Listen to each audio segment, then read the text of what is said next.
गेली 17 वर्षे लोकाशाने परखड बातमीदारी केली। माहितीचे वहन करताना लोकाशा बनला वंचितांचा आवाज, कधी गरिबांचा आधार, कधी केला दुष्कर्मावर प्रहार, तर कधी घातले सत्कर्माला हार। लोकाशा केवळ बातमी देणारं दैनिक नाही, तर चांगला समाज उभा करताना लोकाशाने अनेक मोहिमांचे नेतृत्व केले।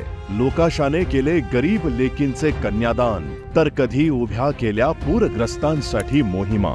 लोकाशा एक दालन ठरले जिथे न्याय मिळायचा, जिथे हक्काचा आवाज शब्दबद्ध व्हायचा।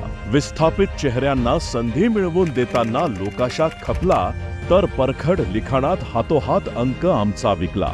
विजयराज बंब यांनी लोकाशाकडे कधीच व्यवसाय म्हणून पाहिले नाही। सामाजिक विषयात परखड झालो, राजकीय विषयात प्रहार करणारे देखील झालो। शासक प्रशासक नेहमी दुय्यम ठेवत आमच्यासाठी प्रथम राहिला तो सामान्य माणूस। याच सामान्य माणसासाठी गेली 17 वर्षे लिहिणारे आम्ही आता बोलणार आहोत। लोकाशाचे पाऊल यूट्यूबच्या जगात पडतंय। परखड बोलणारा लोकाशा तुमच्यात येतोय। लोकाशा भिणार नाही, बोलणार।